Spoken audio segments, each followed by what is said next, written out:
특파원 보고입니다. 프랑스 문화부가 주최하는 한국 문학 포럼이 다음 달 7일까지 프랑스 주요 도시에서 열립니다. 이번 행사에서 소개되는 여러 편의 한국 문학 작품 가운데서 특히 프랑스 문단에 관심을 끄는 작품은 분단과 전쟁으로 얼룩진 우리 현대사를 증언한 허근욱 씨의 자전적 소설입니다. 파리 이홍기 특파원의 보도입니다. 해방 후 중도 좌파 민족주의자로 활동했던 부친 때문에 북한에서 지내다 6.25 전쟁 때 남쪽으로 탈출해온 소설가 허근욱 씨.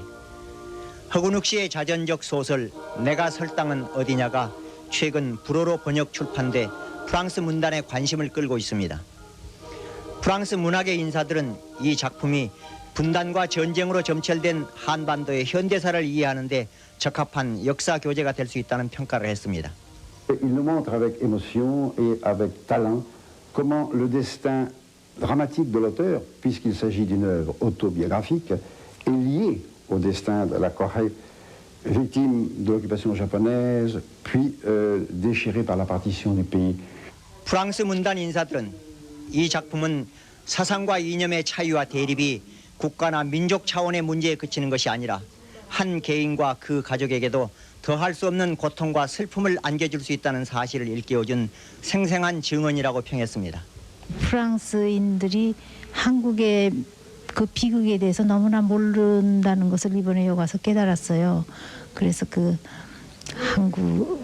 한국 민족의 비극을 프랑스 사람들이 제 책을 통해서나마 좀 알게 되었으면 하는 그런 그 바람이 이루어져서 정말 그 기쁩니다. 한민족의 분단과 전쟁의 아픔을 배경에 깔고 있는 허근욱 씨의 작품은 한국 분단 문학의 하나로 사상의 자유를 구가하는 프랑스에서 재평가되는 기회를 갖게 됐습니다. 파리에서 KBS 뉴스 이홍기입니다.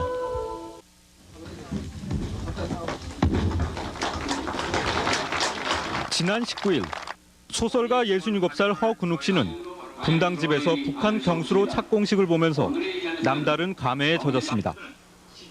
SNS를 통해 친동생인 허종 북한 외교부 대사가 바로 눈앞에 있듯 생생하게 TV 화면에 나타났기 때문입니다. 만약 이렇게 만난다면은 이 가슴이 막혀서요. 그냥 이름만 부르고 그냥 말이 안 나올 것 같아요. 허종의 본명은 허종욱. 해방 후 가족들을 데리고 월북해 북한 최고인민회의 초대 의장까지 지낸 허헌의 아들입니다. 누나인 허 씨보다 9살 아래인 허종은 유난히 활발한 성격이었다고 허 씨는 회고했습니다. 얘는 집안일을 다 막 도와주고 그래요. 시키지 않아도. 6.25 때 창작의 자유를 찾아 역시 소설가인 남편과 함께 월남한 허 씨. 허 씨는 자전적 소설을 내 가족들을 두고 떠났던 당시의 아픔을 표현하기도 했습니다. 허 씨는 몇 년 전 허종이 UN 부대사로 부임하면서 국내 언론에 소개되자 친동생임을 직감했습니다. 금방 알았어요. 귀도 아버님하고 똑같고 이마, 코 이런 데가 똑같아서. 하지만 혹시 동생에게 누가 될까 봐 혼자 안타까운 가슴을 움켜쥐고 살아왔습니다. 허 씨는 남북 관계가 하루빨리 좋아져 북한에 살아있을 남매들과 만나게 되기를 조용히 기원하고 있습니다. SBS 복창현 기자의 보도입니다. 말이 있습니다. 나는 여러분들이 무엇을 하는가 하는 것보다 남북한과 획기적인 교류의 물꼬를 튼 함경남도 심포의 경수로 착공식. 이 장면을 남다른 감회로 지켜본 한 사람이 있었습니다. 바로 허종 외교부 순회대사의 누이 허근욱 씨입니다. 허종 대사가 50년 가까이 줄곧 가슴속에만 묻어뒀던 6남매 가운데 둘째 남동생이란 사실을 한 것은 지난 93년. 허 대사가 당시 북미 고위급 회담에 처음으로 모습을 드러냈을 때였습니다. 얘가 어릴 때 내가 본 그 코하고 같아요. 어릴 때.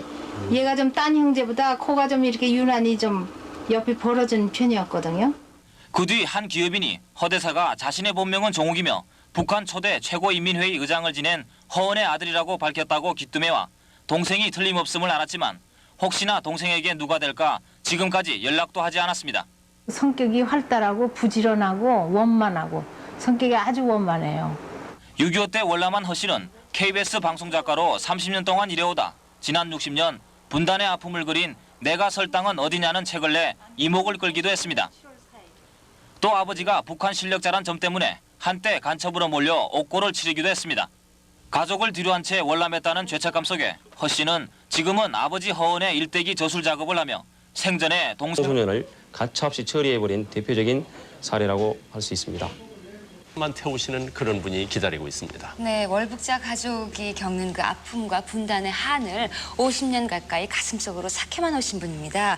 그리고 그 일제하에 그 변호사로서 독립운동가를 그 변호했고요. 그리고 해방 직후에 최고인민회의의 그 초대 의장까지 지낸 허헌 씨의 딸이기도 하죠. 네, 얼마 전 북한 경수로 이 개막식 착공식에서 북한 대표로 축사를 한 허종 씨가 친동생이라는 사실을 처음 네. 밝혀서 화제를 모았는데요. 예. 그동안 말을 못했던 그 마음속에 담아두었던 말들을 오늘 들어보겠습니다. 네.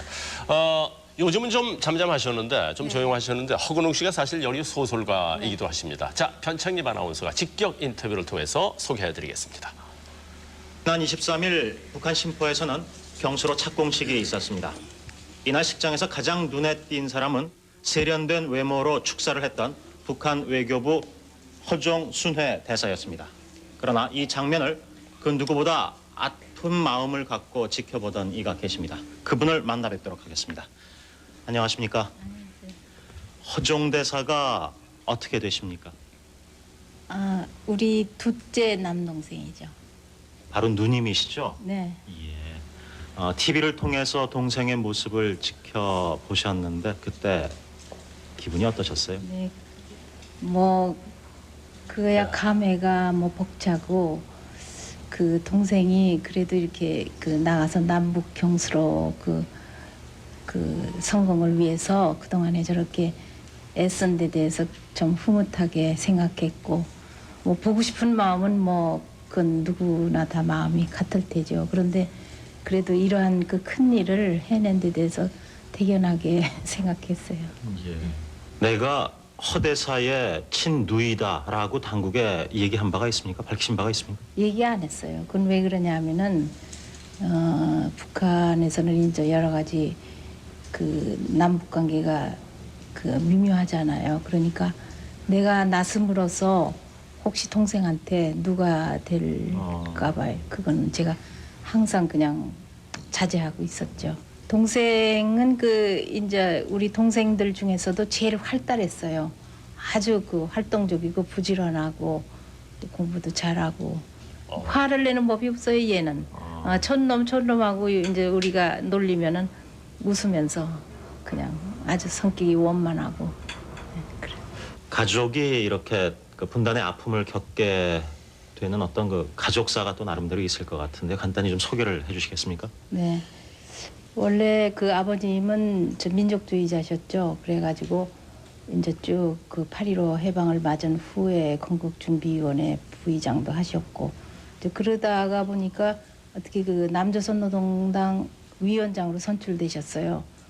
그랬는데 1948년에 그 김구 선생하고 김규식 박사하고 저 남북 협상 회담이 해주에서 열렸거든요. 그때 이제 1948년 4월에 아버님도 이제 해주로 가셨어요.